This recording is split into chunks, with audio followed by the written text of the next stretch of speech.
दिवाली को बड़ा सियासी धमाका कर देंगे आरसीपी बाबू ऑफिशियली। धमाके के बाद शांति बड़ी है, न बीजेपी कुछ बोल रही है न जेडीयू कुछ बोल रहे हैं, और वो भी बड़े बड़े नेता। मैं ये अनुरोध करूंगा कि नई नई पार्टी बन रही है, सब लोगों का आशीर्वाद मिलना चाहिए। सब आपको आशीर्वाद देंगे, आप सबको परेशान करने के लिए आए हैं, सब आशीर्वाद देंगे। वो बिहार के अंदर 2 युवा नेता तेजस्वी यादव, चिराग पासवान, एक प्रशांत किशोर भी आए हैं। उसमें आरसीपी बाबू इन सब के बीच में क्या लेकर जाएंगे? जनता के बीच में मुद्दे लेकर जाएंगे, कास्ट कॉम्बिनेशन लेके जाएंगे, या जो बीजेपी धर्म की राजनीति करती है वो लेके जाएंगे? क्या प्रशांत किशोर की तरह आरसीपी बाबू भी बीजेपी के कहने पे ही पार्टी बना रहे हैं ताकि नीतीश कुमार डैमेज हो सके बिहार के अंदर? जेडीयू से कितने फ़ोन आए हैं आरसीपी बाबू आप घोषणा के बाद? सही से ईमानदारी से बताइएगा, कितने लोगों के फ़ोन आ चुके हैं? मैंने कभी किसी का नुकसान नहीं किया, न मैं करने का प्रयास करता हूँ। बड़े प्लेयर्स भी आएंगे क्या आपके साथ? तेजस्वी यादव लाइव में आकर कह रहे थे कि दंगा भड़काने की कोशिश की है, नीतीश कुमार खामोश बैठे हुए हैं, मुसलमानों को कुछ हुआ तो ईंट से ईंट बजा देंगे। एक नए खिलाड़ी हैं सर प्रशांत किशोर, तो लगता है कि मैच खेलने से पहले ही खिलाड़ी आउट हो रहे हैं। भारतीय जनता पार्टी का सदस्य बनने के लिए 8800002024 पर मिस्ड कॉल करें। निवेदक भारतीय जनता पार्टी बिहार। देखिए, आरसीपी सिंह हमारे साथ घोषणा कर चुके हैं नई पार्टी बनाने का। आगे क्या? कार्यकर्ताओं से मीटिंग हो चुकी है, सब कुछ तय हो चुका है, लेकिन आगे क्या करने जा रहे हैं आरसीपी सिंह? देखिए, अभी तक चुप्पी है बाकी राजनीतिक पार्टियों की इस सवाल पे, और ये चुप्पी क्यों है इसके पीछे का भी राज जो है आरसीपी बाबू से ही समझेंगे। सर, सबसे पहले तो आपने घोषणा कर दी, अब आगे क्या? आगे किस तरह से बिहार की राजनीति में, क्योंकि आपने पहले इंटरव्यू में मेरे साथ कहा था कि खिलाड़ी मैं पुराना हूँ, पार्टी नहीं है, तो क्या तो पुराना खिलाड़ी किस तरह से एंट्री मारेगा?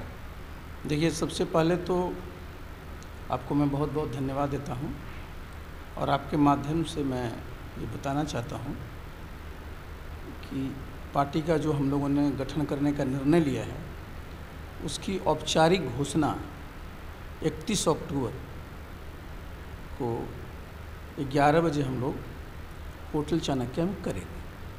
31 अक्टूबर। अब बहुत लोग पूछ सकते हैं कि 31 अक्टूबर को क्यों चुना? तो आप याद करेंगे कि कुछ दिन पहले ही हम लोगों ने इस पर विचार किया था।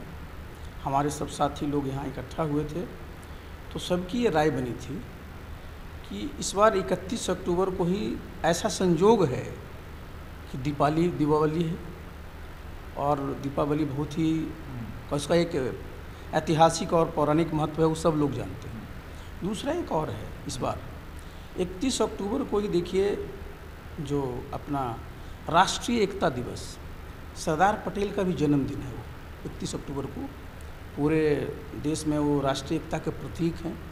जो पूरा का पूरा जो 565 रियासतें थी, उसको वो भारत में सम्मिलित करने में जो उन्होंने भूमिका निभाई थी, उसके चलते उस दिन को राष्ट्रीय एकता दिवस के रूप में मनाया जाता है। तो इन 2 कारणों के चलते मुझे लगा, और सब हमारे साथी भी ये चाह रहे थे कि जल्दी से घोषणा हो जाए, उसके बाद छठ का काम शुरू हो जाता। तो अगर अभी हम डिले करते तो थोड़ा लंबा लगता। तो इसलिए सब साथियों से विचार कर करके, और जो मैंने बताया कि तिथि के महत्व को, ऐतिहासिक महत्व को देखते हुए हम लोगों ने निर्णय लिया कि 31 अक्टूबर को हम लोग ये, यानी दिवाली को बड़ा सियासी धमाका कर देंगे आरसीपी बाबू ऑफिशियली। अब धमाका तो नहीं, लेकिन स्वाभाविक है कि उस दिन ऑफिशियली हम लोग ये कर देंगे कि हम लोगों ने ये दल बनाया है, उसका ये नाम होगा। इतना ही तो करना है उस दिन।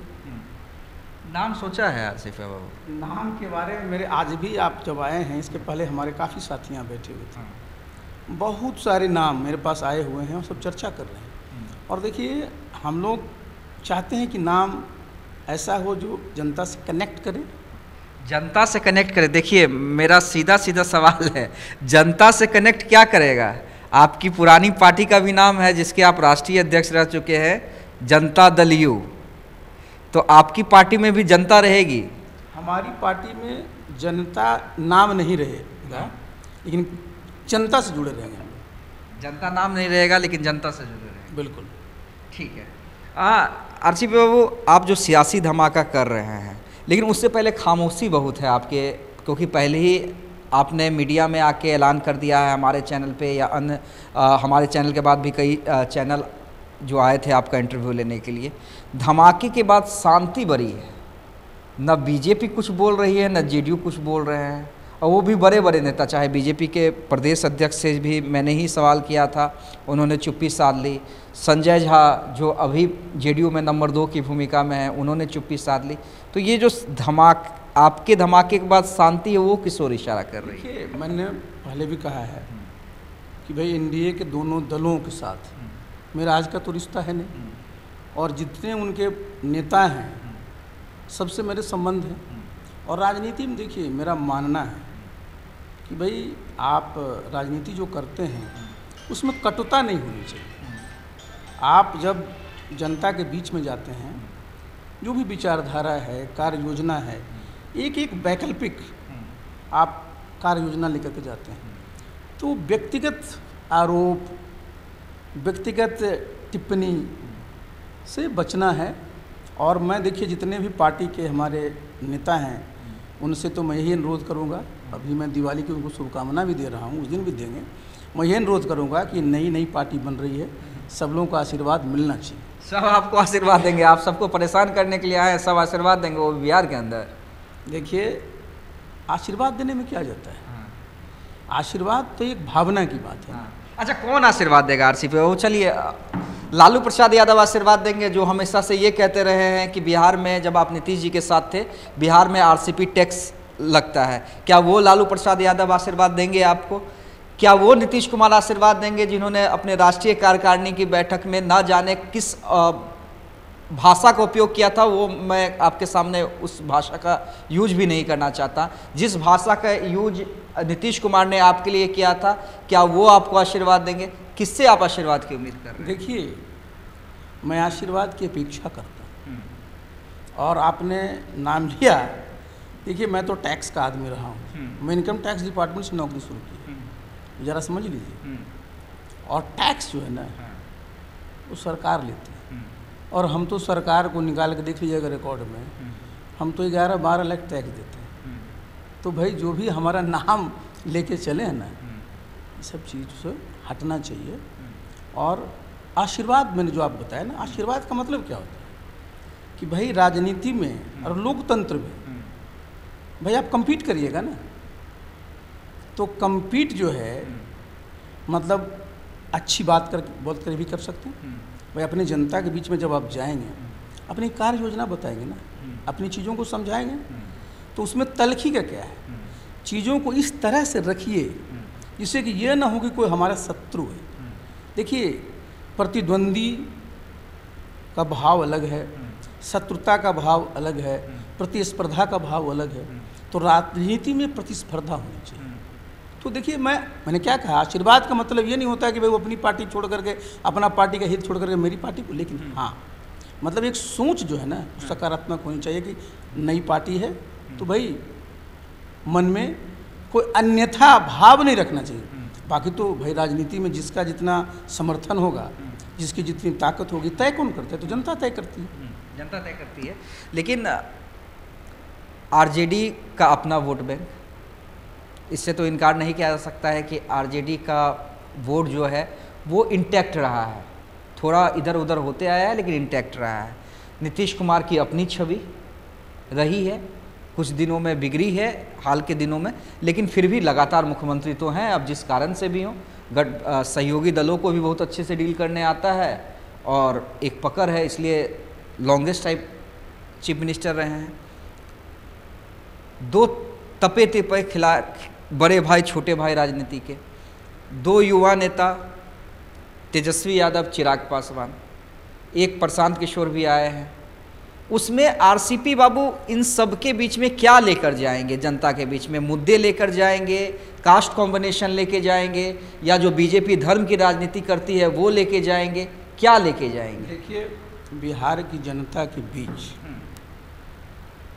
जो हम लेकर के जाएंगे वो राष्ट्र हित में होगा, प्रदेश हित में होगा, और बिहार के जो मान सम्मान की बात हम लोग सब लोग करते रहे हैं उसके बारे में होगा।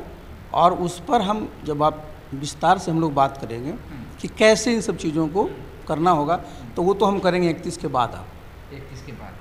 अच्छा, एक सवाल और भी है, क्या, देखिए मैं नहीं कह रहा हूँ, अगर मेरे मन का ये सवाल होता तो मैं आपसे पहले ही कर चुका होता, लेकिन सोशल मीडिया पे कुछ बातें तैरती हैं, लोग अपने अपने तरह से आकलन करते हैं। एक चीज़ ये भी लोग आकलन कर रहे हैं, क्या प्रशांत किशोर की तरह, क्योंकि प्रशांत किशोर के बारे में भी आकलन हुआ था, क्या प्रशांत किशोर की तरह आरसीपी बाबू भी बीजेपी के कहने पे ही पार्टी बना रहे हैं ताकि नीतीश कुमार डैमेज हो सके बिहार के अंदर? अच्छा, एक बात बताइए, मेरा जो पूरा का पूरा इधर करियर रहा है उसमें आप जानते हैं कि 98 से लेकर के 2022 तक मैं नीतीश बाबू के साथ अयाधीन काम किया हूँ, और उस समय अगर 20 महीने को छोड़ दीजिए तो एनडीए का ही हो रहा था। तो सबसे ज़्यादा हमारा जो कार्यकाल रहा है वो नीतीश बाबू के साथ रहा है। अगर देखिएगा बीजेपी के साथ अगर आप देखिएगा तो हमारा एक एज ए मेंबर 1 साल 5 महीने का है। आप जरा लोग जो इस बात को कहते हैं और उनके मन में ये बात आती है, ये तो कहीं से उचित है क्या? टीस भी तो सबसे ज़्यादा नीतीश बाबू ने दी है ना। अब देखिए हमको कोई टीस नहीं, देखिए हमको कोई टीस है भी नहीं। हाँ। मैंने आपको कहा कि मुझे किसी बात का टीस नहीं। हाँ। देखिए भाई, हमारा, मैंने बताया कि मेरा जो बैकग्राउंड रहा कि मैं गांव में पैदा हुआ, गांव के स्कूल में पढ़ा, मैं आईएएस बन गया, एमपी राज्यसभा बना, कैबिनेट मंत्री बना, तो क्या है, किस बात की टीस है? और ये तो स्वाभाविक है भाई कि जब आप पब्लिक लाइफ में रहते हैं तो ये सब चीज़ें चलती रहती। मेरा कोई टीस नहीं, और ये आप भी जानते हैं और सब नेता से पूछ लीजिएगा, वो सब जानते हैं कि मुझे कोई प्रभावित नहीं कर सकता, कोई प्रभावित नहीं कर सकता है इस काम के लिए। मैं प्रभावित होता हूँ बहुत सारी चीज़ों से, लेकिन मुझे इस काम के लिए कि इसके खिलाफ ये करो, इसके वो सब, मेरा 42 साल का मेरा जो समझिए अपना प्रशासनिक और राजनीतिक हमारा अनुभव है, वो यहाँ से लेके यूपी तक पता कर लीजिए। जेडीयू से कितने फ़ोन आए हैं आरसीपी बाबू घोषणा के बाद? सही से ईमानदारी से बताइएगा, कितने लोगों के फ़ोन आ चुके हैं? देखिए मैंने बताया ना कि जेडीयू का मैं राष्ट्रीय अध्यक्ष रह चुका हूँ, तो वहाँ के साथी का एक हमारे से बिल्कुल लगाव रहा है, और 1 to 1 मेरे सबसे रहे हैं। तो आज से नहीं, आप तो दरबार भी लगाते थे 2 साल से जब ये, और बहुत साथियों का फ़ोन आते रहता है, मिलते रहते हैं, आज भी कई लोग आए हैं। मेरा वो दरबार थोड़े होता था, मैं तो सबसे 1 to 1 मिलता था। आप देखते थे कि जब आते थे सबका स्लिप रहता था, मैं बिल्कुल नंबर से मिलता था, और 1 to 1 में मिलता। आप देखते होंगे मैं भीड़ में नहीं मिलता था, सबसे 1 to 1 मिलता था। तो आज भी वो जानते हैं मेरा स्वभाव, तो जो भी पटना आते हैं मिलते हैं, बात करते हैं, फ़ोन करते हैं, बात करते हैं, संबंध की। घोषणा के बाद देखिए, मैं जो जिस पॉइंट पे आ रहा हूँ उस पॉइंट पे आप, घोषणा के बाद कितने जेडीयू के फ़ोन आने लगे नेताओं के, कितने जेडीयू नेता आपसे आके मिल चुके हैं? देखिए मैंने बताया ना आपको कि पहले भी हमसे मिल रहे थे, ऐसा नहीं, मत समझिए, लेकिन उन लोगों को, जैसे आज आपके सामने मैंने 31 अक्टूबर बोला है, तो अब उन लोगों को पता चल जाएगा कि अब घोषणा की तारीख भी आ गई। नहीं तो बहुत लोग को भी लगता है कि नहीं भाई रामचंद्र बाबू बोल रहे हैं, पता नहीं तारीख तो बताए नहीं।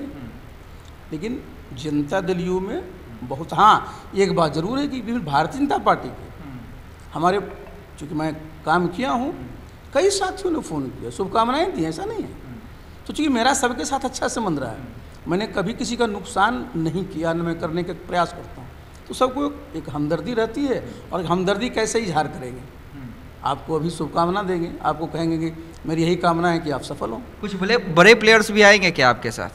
देखिए हमारे पास कौन आएंगे तो हमको भी कोई पता नहीं, लेकिन हमारे पास जो अपने सब साथी हैं वो बड़े ही सब माने कहें कि प्रतिबद्धता वाले हैं, और सबका एक राजनीतिक क्षेत्र में काम करने का बहुत अच्छा अनुभव है। एक आखिरी सवाल आरसीपी बाबू, जो कुछ देर पहले मैं चर्चा कर रहा था जातीय और धर्म की राजनीति पे, गिरिराज सिंह की यात्रा इन दिनों बिहार में चर्चा में है, कई कंट्रोवर्सी हुई है, बीजेपी ने पल्ला झाड़ लिया है कि ये कह के कि ये उनकी व्यक्तिगत यात्रा है। नीतीश कुमार की पार्टी को समझ में नहीं आ रहा है, विरोध करते हैं लेकिन कुछ कर नहीं पाते हैं। तेजस्वी यादव विरोध कर रहे हैं। इसी बीच अररिया सांसद का एक बयान आ गया है जिसको लेकर काफ़ी विवाद हुआ। तेजस्वी यादव लाइव में आकर कह रहे थे कि दंगा भड़काने की कोशिश की है, नीतीश कुमार खामोश बैठे हुए हैं, मुसलमानों को कुछ हुआ तो ईंट से ईंट बजा देंगे। तो ये जो राजनीति हो रही है इस पर आप क्या कहेंगे? देखिए मैं तो गिरिराज जी को जानता हूँ बहुत बरसों से, साथ में हम लोग कैबिनेट मंत्री भी रहे और अभी वो कपड़ा मंत्री हैं भारत सरकार में। और मैंने एक बार नहीं कई बार इस बात को रखा है कि जो कपड़ा मंत्रालय है, कृषि के बाद सबसे ज़्यादा जो रोज़गार के अवसर कहीं पैदा हो सकते हैं तो हो सकते हैं इस क्षेत्र में। अभी माननीय प्रधानमंत्री जी ने पूरे देश में 7 मेगा टेक्सटाइल पार्क की घोषणा की, उसमें बिहार एक भी नहीं। और वो 7 मेगा टेक्सटाइल पार्क में मैं उनका रिपोर्ट देख रहा था, करीब करीब 20 लाख लोगों को रोज़गार मिलेगा। तो मैंने गिरिराज जी से बेगूसराय में भी और कहीं और जगह आग्रह किया था कि प्रधानमंत्री जी आपको मानते हैं और आपको इतने वर्षों का अनुभव है, अब बिहार में रोज़गार की ज़रूरत है, तो प्रधानमंत्री जी से अनुरोध कर करके एक mega textile park north Bihar में और एक साउथ बिहार में लीजिए, जिससे कि जनता को ये लगे कि भाई जब गिरिराज बाबू को प्रधानमंत्री जी ने टेक्सटाइल मिनिस्ट्री की जिम्मेवारी दी है तो देखिए इतना बड़ा इन्होंने काम किया जिससे यहाँ रोज़गार के अवसर पैदा हो। ये करना चाहिए। लेकिन अब मैं उनका सुन रहा था, मैं उनका स्वभाव भी जानता हूँ। अब वो कह रहे थे कि भाई आबादी कम हो रही है। देखिए, एक मुद्दा सिर्फ संवेदनशील नहीं है, ये मुद्दा का बहुत बड़ा पहलू है। जैसे मैं ही आपके सामने हूँ, मैं अपने से बताता हूँ आपको। मेरे पिताजी 2 भाई और 3 उनकी बहनें थी, मैं 1 भाई और 2 बहन, मेरी 2 बेटी। अगर आप देखिएगा कि 3 पीढ़ी में कितनी कमी आ गई। भाई आप देखिए हमारे माननीय मुख्यमंत्री जी हैं, भाई माननीय मुख्यमंत्री जी की भी भाई इनके 2 भाई और 3 बहनें, माननीय मुख्यमंत्री जी को 1 बेटा है। आप गिरिराज जी को ले लीजिए, मुझे जो बताया गया कि उनकी सिर्फ 1 संतान है, नहीं बता रहा हूँ, ऐसे बहुत सारे आपको उदाहरण मिल जाएंगे। मैं देखा हूँ इधर कि जैसे जैसे लोगों में शिक्षा का स्तर बढ़ा, लोगों का रहन सहन में सुधार हुआ, शहरीकरण हुआ है, तो पहले जिस प्रकार की बड़ी हमारी बड़ा हमारा कुनबा होता था परिवार का, वो धीरे धीरे छोटा होता गया। तो ये कोई समझिए उसको सिर्फ जैसे ये हमारी अगर 2 बेटियां हैं तो किसी के कहने पर थोड़े है, वो तो हम लोग का अपना एक वो है। तो इसको आप उस एंगल से नहीं देखना चाहिए। देखिए एक बात भी समझिए, आखिर ये कितना बार वो भारत सरकार के मंत्री हैं, भाई शपथ लेते हैं संविधान के प्रति, और संविधान में तो भाई स्पष्ट है ना कि जाति के नाम पर, धर्म के नाम पर, क्षेत्र के नाम पर, भाषा के नाम पर, लिंग के नाम पर आप भेदभाव नहीं कर सकते। तो भारत एक राष्ट्र है और प्रधानमंत्री जी की भी यही इच्छा है कि भारत एक 2047 में विकसित राष्ट्र बने। तो जो विकसित राष्ट्र बनेगा तो भारतवर्ष में जितने भी धर्म के मानने वाले हैं, जितने भी समाज के लोग रहते हैं, सबका विकास होना है। तो इन सब चीज़ों से बच कर करके जरा कैसे बिहार में रोज़गार अवसर पैदा हो। जब बिहार में रोज़गार के अवसर पैदा होंगे तभी नहीं यहाँ लोगों की आमदनी बढ़ेगी, और तब जब भारतवर्ष 2047 में विकसित राष्ट्र बनेगा तो बिहार भी 2047 में विकसित प्रदेश बनेगा। एक नए खिलाड़ी हैं सर प्रशांत किशोर, इस बार उपचुनाव में लड़ भी रहे हैं, लेकिन 2 उम्मीदवार जो पहले उन्होंने घोषणा की थी, अब उनके जगह नए उम्मीदवार उन्होंने दिए हैं। एक तरारी, क्योंकि कहा गया जिस व्यक्ति को उन्होंने उतारा था काफ़ी चर्चा थी, लेकिन उनका बिहार में वोटर लिस्ट में नाम नहीं था। दूसरे जो कैंडिडेट बेलागंज के थे उनका विरोध हुआ, अब दूसरे मुस्लिम प्रत्याशी को उतारा है। तो लगता है कि मैच खेलने से पहले ही खिलाड़ी आउट हो रहे हैं उनके, तो कहीं ना कहीं शुरुआत जो है वो ठीक नहीं रही प्रशांत किशोर की। देखिए, प्रशांत जी का जो तजुर्बा है चुनाव में, वो एक रणनीतिकार का है, स्ट्रेटजिस्ट का है। और स्ट्रेटजिस्ट जो है वो उम्मीदवार नहीं चयनित करता है, जो संबंधित दल होता है वो अपना चुनाव उम्मीदवार चयनित करता था, और इनका दायित्व बनता था कि किस प्रकार से उनका कैंपेन की प्लानिंग की जाए जिससे कि वो जीत हासिल कर सके। अब उनका फ्रेम तो वही था। अब प्रशांत जी को लगा कि भाई जब मैं अपने उम्मीदवार को बाई इलेक्शन में लाया हूँ तो मैं कुछ धमाका करूँ, और उन्होंने भाई deputy chief of army staff lieutenant general level के व्यक्ति को ले आए बाई इलेक्शन में चुनाव लड़ने के लिए। और जब घोषणा कर रहे थे मैं देख रहा था, वो जिस प्रकार से कह रहे थे, तो देखिए आप सही कहा ना कि कोई चीज़ जब आप निर्णय लेते हैं तो उसके सब चीज़ को देखना चाहिए। अगर उम्मीदवार को लड़ाने के लिए आवश्यक था कि उस विधानसभा में या उनका कहीं नाम होना चाहिए और वहाँ के वो मतदाता नहीं है, तो अगर इस पर वो गौर किए होते तो ये एम्बैरेसमेंट नहीं होता। और राजनीति में हमेशा एम्बैरेसमेंट से बचना चाहिए इन सब चीज़ों से, क्योंकि उससे होता क्या है कि लोग का नज़र जो है ना थोड़ा सा होता है कि भाई आप गंभीर होते हुए भी गंभीर नहीं दिख रहे हैं। जैसे आपने बेलागंज का ही कहा, अगर आपने एक उम्मीदवार को दे दिया, उसके बाद अगर बदलना पड़ रहा है तो फिर उसमें वही हुआ कि भाई जब उम्मीदवार के चयन में जिस प्रकार से सावधानी बरतनी चाहिए थी, जिस प्रकार से गंभीरता से विचार करना चाहिए, तो वो नहीं हुआ। तो ये तो देखिए ये क्या झलकता है कि भाई जो एक अनुभव की कमी किस चीज़ में, संगठन चलाने। देखिए वो संगठन चलाते रहे आईपैक का, कोई राजनीतिक संगठन नहीं है। तो जब राजनीतिक संगठन में और राजनीतिक निर्णय जहाँ लेने हैं ना, तो उसमें जितने आपके सहयोगी हैं, जितनी और चीज़ें हैं, उनको समझना पड़ेगा। तो भाई राजनीति में आए तो धीरे धीरे इन सब चीज़ों को समझ लेंगे। लेकिन भाई कई बार होता है क्या ना कि अति उत्साह में इस प्रकार की गलती होती है।